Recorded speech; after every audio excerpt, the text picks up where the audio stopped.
한 해 동안 믿음 가지고 살아오시느라고 애들 쓰셨습니다. 이루어진 부분도 있고 또 아쉬운 부분도 있겠지만 모든 것에 하나님의 때가 있는 줄 믿습니다. 그때에 온전히 하나님의 선하신 뜻과 또 여러분들의 소원이 잘, 요즘 말로 케미가 되어서 잘 어우러져서 선한 모습으로 이루어지기를 주님의 이름으로 축원합니다. 2021년도 한 해를 돌아보면서 한 해 동안 이번 주에 많은 일들이 있었지만 어떤 말씀을 내가 전했는가 쭉 이렇게 살펴보게 되었습니다. 그러면서 여러분들이 한 번 더 기억했으면 좋겠다.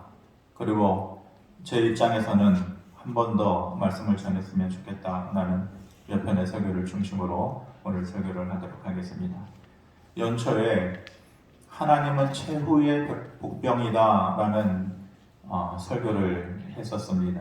역대하 20장 말씀인데 하나님께서 최후의 복병이다. 복병이라는 것이 뭡니까? 기습적으로 적을 공격을 해서 전쟁에서 이기기 위해서 어디에다가 숨겨놓은 사람, 적은 눈치채지 못하죠. 나하고 복병만 아는 거예요. 그런데 그렇게 기습적으로 나타나서 도움의 손길을 또 이기는 손길을 보여줌으로 인해서 전쟁에서 승리케 하는 거. 근데 그 복병이 누구냐? 하나님이셨다는 것입니다. 본문은 우리가 많이 보았지만은 여호사밧, 남유다의 여호사밧 왕 때의 이름입니다. 에돔과 모압과 암몬과 마온 이 네 나라가 함께 연합을 해가지고 남유다를 치러 옵니다. 남유다 혼자로서는 도저히 이길 수 없는 그런 전쟁입니다. 그 어려움 가운데에 두 손 두 발을 다 놓을 수밖에 없는 가운데에 포기하지 않고 왕과 백성들이 하나님만 바라보겠다고 얘기합니다. 그 싸움의 결과가 어떻게 되었습니까? 22절에 보면 그 노래와 찬송이 시작될 때에 여호와께서 복병을 두어 유다를 치러 온 암몬 자손과 모압과 세일산 주민들을 치게 하심으로 그들이 패하였다. 이렇게 말씀합니다. 여호와께서 복병을 두었다라고 말합니다. 이스라엘 사람들이 한 것이 아니고 그들이 생각지도 못했던 상황을 하나님께서 만들어 주셨던 것입니다. 하나님은 돌아보면 늘 생각지도 못했던 상상 그 이상의 것으로 이스라엘 백성들에게 항상 나타나 주셨습니다. 늘 그러셨습니다. 생각한 것 이상이었습니다. 홍해를 건넌다라는 것이 사람의 생각에 있습니까? 가능합니까? 아닙니다. 상상한 것 이상이었습니다. 40년 광야 생활을 하면서 매일 새벽마다 하늘에서 이슬처럼 밀가루와 같은 그 만나를 하나님께서 내려주셔서 200만 명이나 되는 사람을 40년 동안 먹이셨습니다. 욕심내지 못하도록 한 사람당 1인분만 끊임없이 마치 저울로 재듯이 그렇게 빈틈없이 40년을 먹이셨습니다. 사람의 계획으로도 안 되고 사람의 손길로도 안 되는 것입니다. 상상 이상의 것이었습니다. 물고기 2마리와 보리떡 5개로 수천 명을 먹이는 것 이해가 되십니까? 안 되는 것입니다. 늘 그렇게 상상 이상의 손길로 하나님께서 이스라엘 사람들에게 도움이 되어 주셨습니다. 그렇기 때문에 우리도 우리 삶의 막막한 속에서 꿈꿀 수 있는 것입니다. 내 생각은 보잘것이 없어요. 내 생각은 늘 무너져요. 내 생각은 내 자신의 모습을 먼저 보기 때문에 그렇습니다. 뭘 할 수 있겠어? 나아지겠어? 변화되겠어? 이스라엘 사람들도 분명히 그랬을 것입니다. 막막했을 것입니다. 홍해 앞에서 막막하고 내일이면 또 뭘 먹어야 되나? 이 작은 것으로 어떻게 하라는 거야? 늘 그렇게 부딪히는 삶의 모습 가운데에서 작아지고 작아졌던 것이 이스라엘 사람입니다. 그런데 그 이상의 것을 하나님께서 늘 주셨습니다. 그렇기 때문에 우리도 꿈꿀 수 있는 것입니다. 우리의 모습이 어떻다 할지라도 하나님께서 이루실 일에 대해서 기대하는 마음을 우리가 가져야만 하는 것입니다. 그리고 구해야 하는 것입니다. 하나님, 제 생각 그 이상의 것을 하나님 해주세요. 내가 바랄 수 없는 것들 하나님 해주세요. 사람에게 얘기하면 부끄러운 거예요. 사람에게 들통나면 너 같은 것이 어떻게 그것을 꿈꿔? 그게 되겠어. 조롱받고 손가락질 당하는 거죠. 하지만 하나님 앞에 구하는 거예요. 하나님, 제 생각 이상의 것을 해주세요. 늘 그러셨잖아요. 이번뿐만 아니잖아요. 다음에도 해주세요. 그리고 저에게도 해주세요. 그리고 바라지 못하면서 다른 사람의 것을 보고만 살았던 내 모습인데 나에게도 그것을 이루어주세요. 그렇게 구할 수 있는 저와 여러분들이 되어주기를 바랍니다. 하나님께서 상상도 못하는 가운데에 복병을 두어서 도우실 때에 그 과정 가운데에서 그냥 얻게 된 은혜가 있습니다. 그냥 얻게 된 것입니다. 뭐냐? 싸우러 오던 자들을 하나님께서 다 사라지게 해주셨습니다. 24절에 유다 사람이 들망대에 이르러 그 무리를 본즉 땅에 엎드러진 시체들 뿐이요 한 사람도 피한 자가 없었다. 한 사람도 도망치러 가는 자가 없었다. 2절의 말씀에 보면은 그들이 바다 저쪽에서 큰 무리가 되어서 유다 사람들을 치러 온다고 했습니다. 유다 사람들의 입장에서 보면은 이제 우리 죽었다. 그들의 삶이 초토화되어지기 일보 직전인 것입니다. 그런데 눈을 떠서 보니까 상황이 아니에요. 죽을 줄 알던 상황이었는데 하나님께서 살려주셨어요.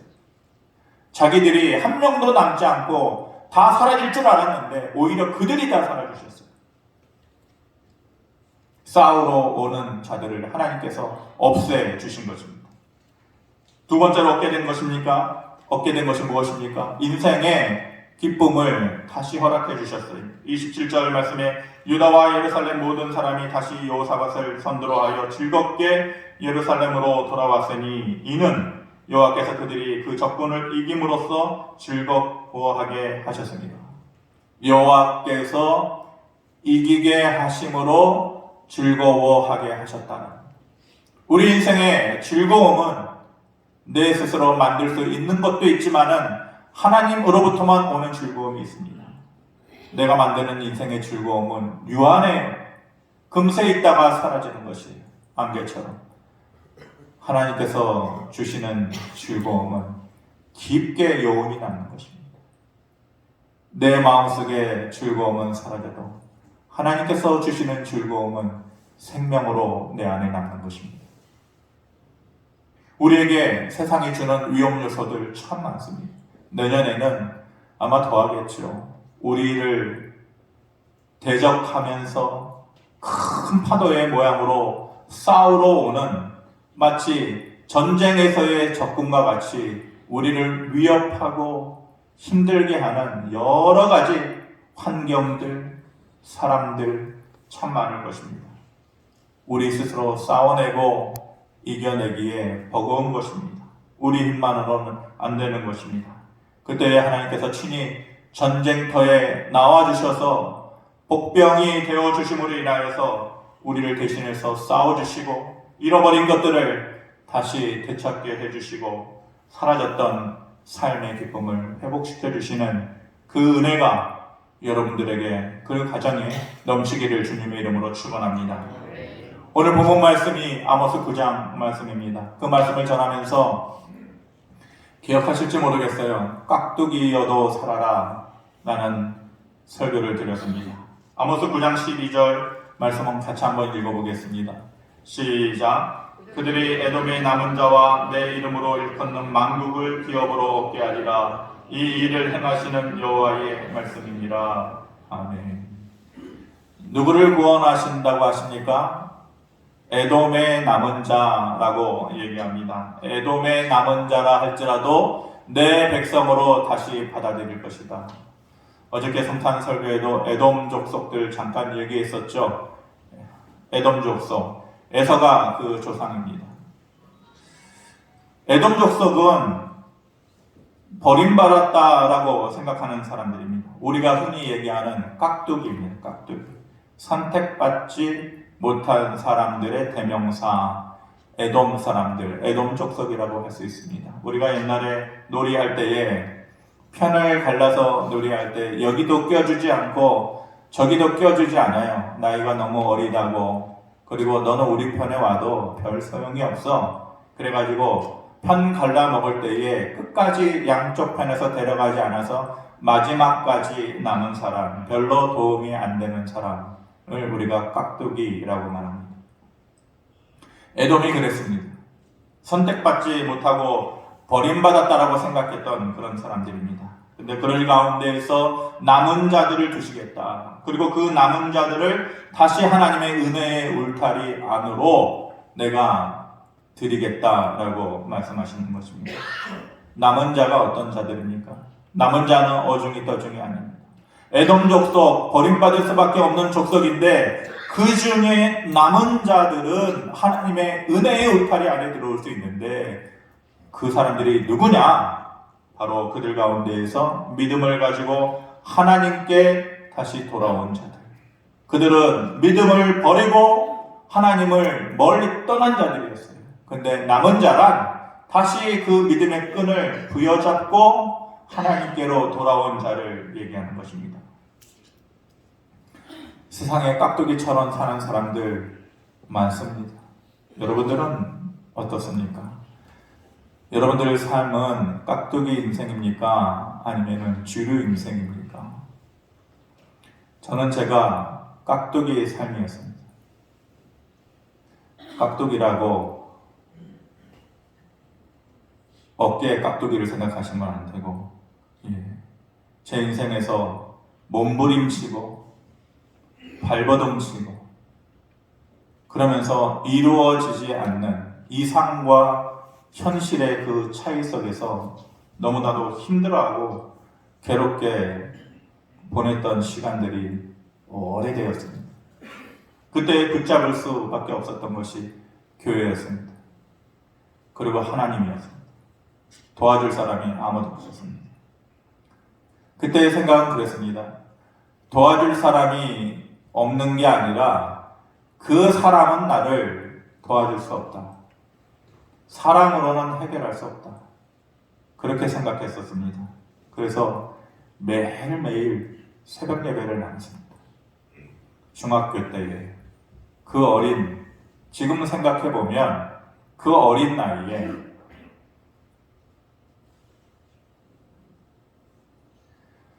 저희 집이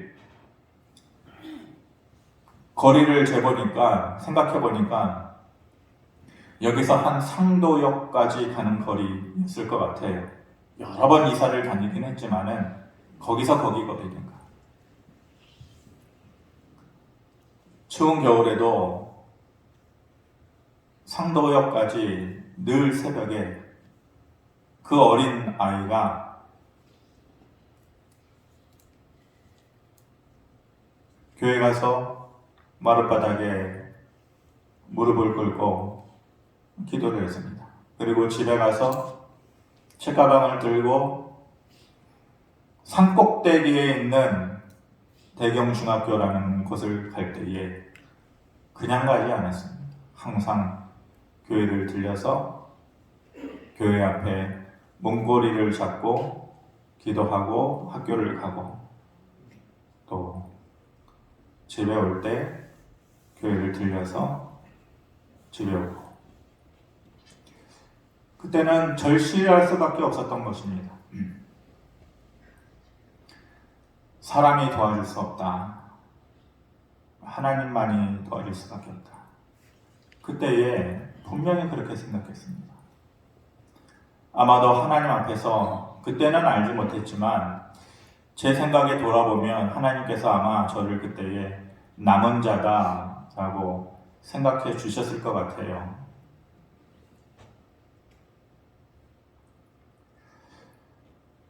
요즘 연말이 되어서 안 그래도 생각이 많은 스타일인데 문득 두 가지 생각이 나더라고요. 그것은 그냥 사무실에 있을 때 문득 든 생각이에요. 하나의 생각은 뭐냐면은 내가 과거에 했던 것들은 그대로 내가 또 경험하는구나. 마치 데자뷰처럼. 그게 순간 섬뜩하게 느껴지더라고요. 어떤 거냐면은 내가 과거에 누군가에게 행했던 행동들, 그리고 내가 과거에 누군가에게 말했던 그 말들, 제가 굉장히 거칠었거든요. 그리고 굉장히 말을 좀 상처 주고 그렇게 좀 딱딱하고, 근데 그런 생각이 들더라고요. 이거 내가 그때 했던 말인데, 그거 내가 했던 행동인데, 내가 그것을 듣네, 내가 그것을 보네, 그런 생각이 딱 들더라고요. 또 한 가지의 생각은 과거에 그 어렸을 때에 중고등학교 청년 때에 뿌려놨던 그 기도의 눈물과 씨가 하나님 들으실 때에 아니다라고 그러실 수 있는데, 문득 드는 생각이 그때 기도했던 것들을 하나님께서 이제 하나씩 하나씩 상자를 열어서 나에게 주시는구나 라는 생각이 들더라고요. 문득 들더라고요. 기도가 모소대나무 같은 생각이 들더라고요. 모소대나무. 그림을 보면 모소대나무라는 것이요, 씨를 뿌리면은 4년 동안 자라질 않아요. 그러니까 씨 뿌린 사람은 애달아요. 그리고 답답해요. 기다림이 힘들어요. 이 대나무가 빨리빨리 자라는 것 아닙니까? 이 모소대나무는 4년 동안 저 그림에서 보듯이 그냥 손바닥 정도? 그것밖에 안 자라요. 그런데 5년째가 넘어가면서부터는 급격하게 하루에 30cm씩 자라요. 그래가지고 그것이 급기야는 저렇게 그림에서 보듯이 15m, 20m 그렇게 자라요. 기도의 씨를 뿌린다라는 것이 그런 거구나. 내가 그때에 눈물로 마룻바닥에서 기도의 씨를 뿌려놨는데 오랫동안 싹이 나지 않고 그러더니 어느 때가 되니까 하나씩 하나씩 그게 되네. 여러분, 헛되지 않은 것 같아요.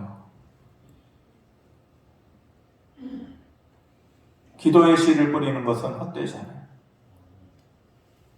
눈물을 흘리면서 씨를 뿌리러 나가는 자, 반드시 때가 되면 하나님께서 응답해 주시고 또한 보게 하여 주실 것을 믿습니다. 그런 믿음이, 그런 기대가 우리에게 있어야 되는데, 믿음이 없어서 버림받았던 한 장관의 이야기 우리가 떠올려지지 않습니까? 아람과 북이스라엘 전쟁에서 너무나도 불리할 때에 엘리사가 공성전을 했어요. 그때 이스라엘 사람들이. 공성전은 뭐냐면은 성 안에 들어가 있고 성 안의 사람과 성 밖의 사람들이 전쟁을 하는 거예요. 그런데 그 전쟁은 1년, 2년 안에 끝나지가 않아요. 5년, 7년 이렇게 되면 누가 유리할까요? 공성전을 하면 성 안에 있는 사람들은 다 굶어 죽습니다. 그리고 성 밖에 있는 사람들이 물줄기를 끊어요. 바깥에서. 그리고 식량의 공급이 끊어지잖아요. 1년 버티다, 2년 버티다 다 죽게 됩니다. 그래서 성경의 기록뿐만이 아니라 성경 외의 기록도 보면 공성전을 하면서 어떤 상황까지 이르느냐, 사람의 자식들까지 서로 나눠서 먹는다, 잡아서 먹을 정도로 사람이 그렇게 잔인하게 되는 거예요. 살기 위해서. 근데 이스라엘이 그랬어요. 비둘기 똥을 비둘기 똥조차도 구할 수가 없었어요. 그 당시에 화폐 가치로 계산했을 때 200만 원 정도를 주어야 그나마 비둘기 똥 한 움큼을 사는 거예요. 그렇게 어려웠어요. 그래서 모든 사람이 절망하고 삶을 포기하고 이럴 때에 하나님께서 엘리사를 통하여서 말씀을 주시잖아요. 내일이면, 내년이 아니라 내일이면 내가 예전처럼 돌이켜 놓겠다. 이 상황을 예전처럼 내가 바꿔놓겠다. 그러면 너희는 더 이상 울지 않아도 돼. 더 이상 배골지 않아도 돼. 엘리사를 통해서 그 말씀을 전해주는 거예요. 그 말을 들었을 때에 여러분들은 어땠을 것 같아요? 기쁘지 않겠어요? 죽을 날만 계산하고 있는 자들에게 희망의 소식이 전해졌는데 이름 없는 한 장관이 뭐라고 얘기를 해요? 그때에 하나님께서 하늘에서 창을 내신들 그 일이 되겠느냐?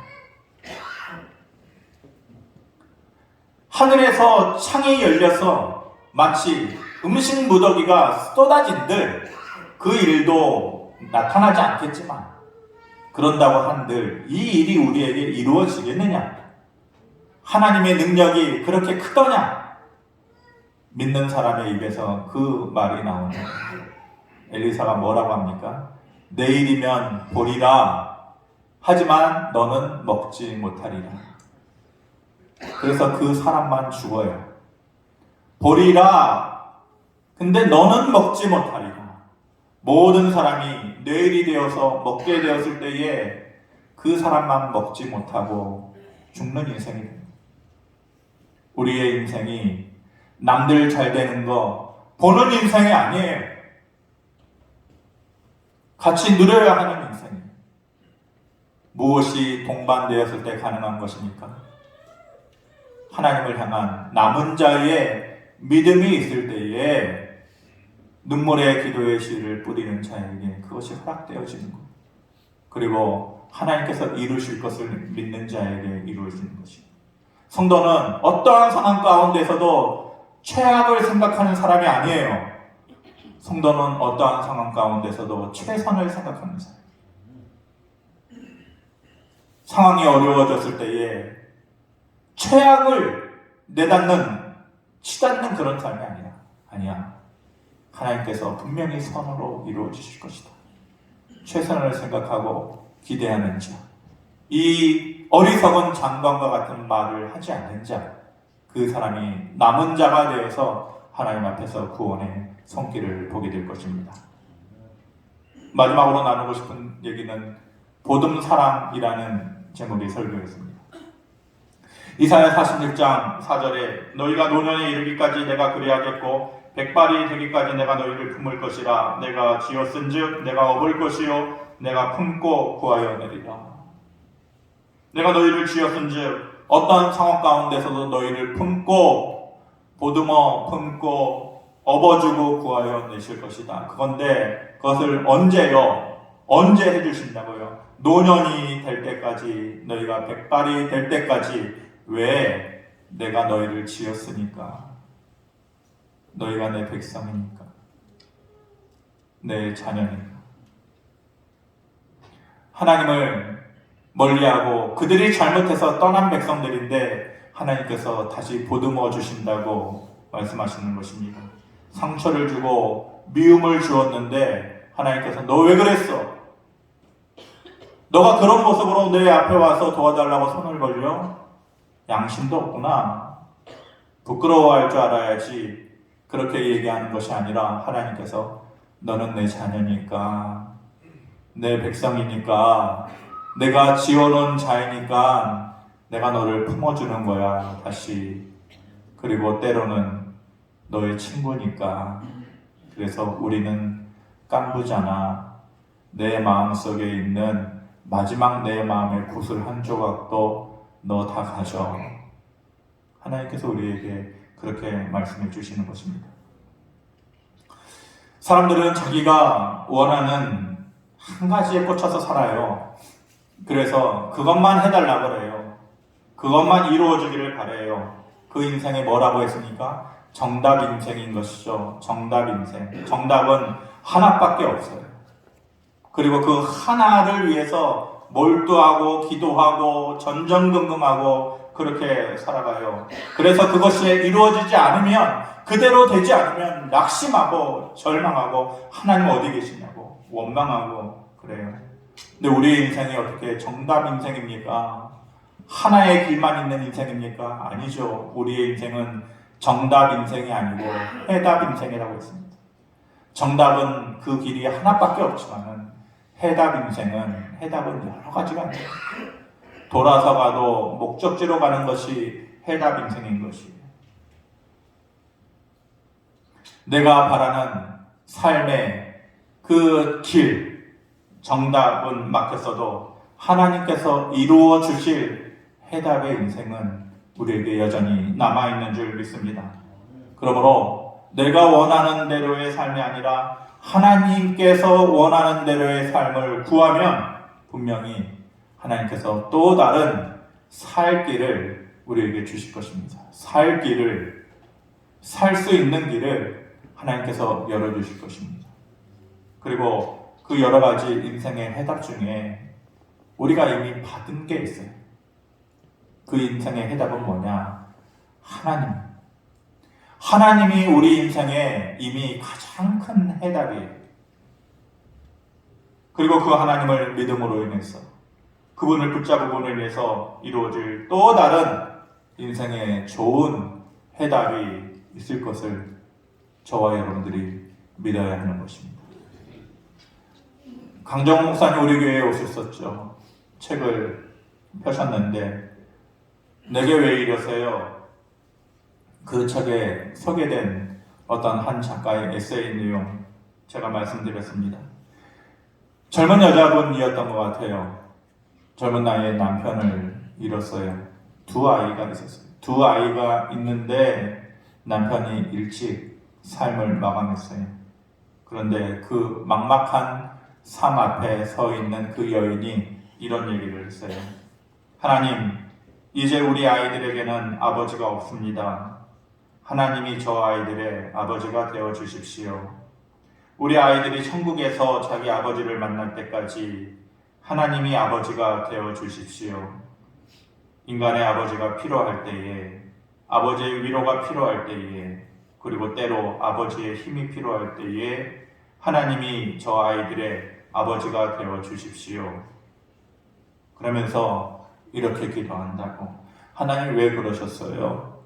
제게 왜 그러셨어요? 그렇게 기도하지 않고 그 남은 아이들을 붙잡고 하나님께 맡기는, 하나님이 이 아이들의 아버지가 되어주세요. 저와 여러분들 다시 한번 하나님의 이름을 부를 때에 하나님 아버지라고 부르는 그 마음이 느껴지기를 바랍니다.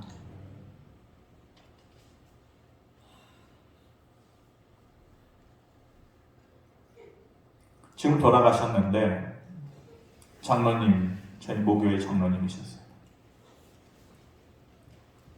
항상 기도할 때 기억이 나네요. 나의 아버지 하나님, 나의 아버지. 늘 시작을 그렇게 하셨어요. 하나님을 아버지라고 부를 때에 그 한마디로 내 마음은 힘이 되는 거예요. 그걸로 위로가 되는 거예요.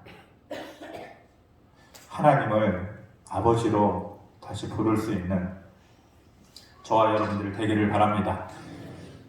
설교를 어떻게 마칠까 찬양을 하고 싶더라고요. 우리가 코로나 전에는 항상 설교 끝날 때에 찬양을 했는데 우리가 방역 지침에 따라서 못했었잖아요. 많은 찬양을 했는데 뭐 할까? 그 중에 이 찬양을 선택해봤습니다. 찬양하고 오늘 설교를 마치도록 하겠습니다. 아무것도 두려워 말라.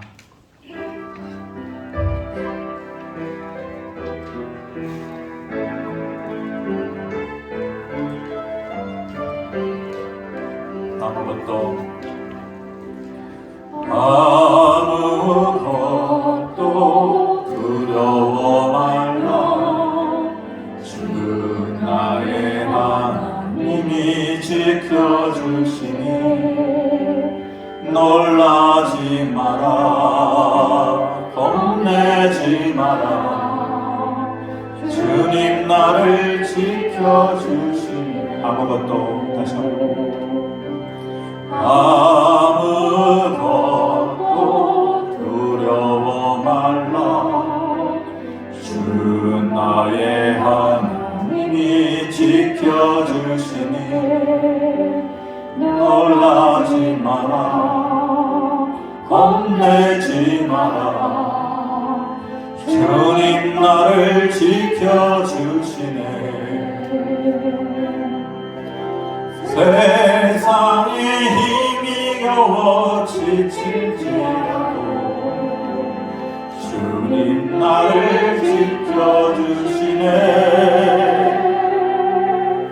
세상에 험한 풍파 몰아칠 때도 주님 나를 지켜주시네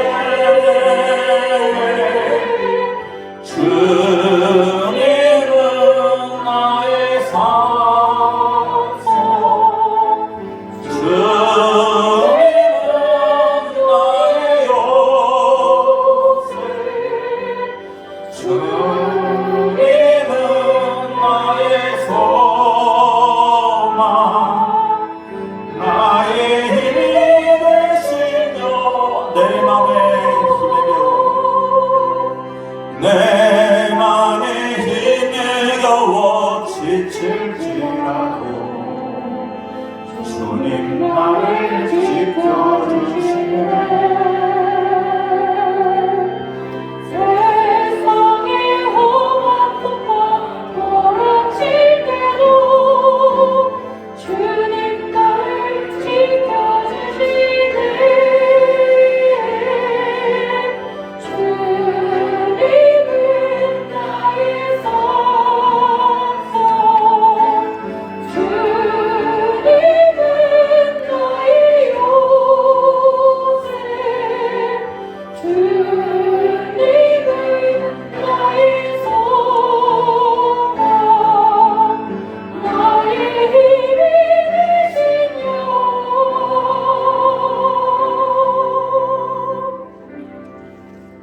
하나님 감사합니다.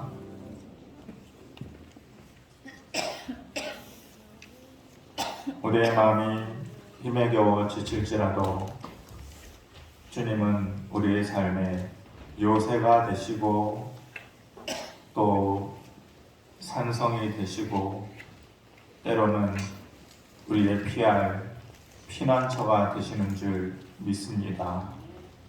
아버지 하나님, 우리가 하나님 이름 아버지라고 부를 때에 내가 너에게 응답하리라 약속하여 주셨사오니 우리는 믿음이 없어서 하나님께 약속 다 지키지 못해도 하나님은 신실하신 하나님이시고 약속쟁이 하나님이시니까 약속하신 대로 우리의 삶을 지켜주시옵소서.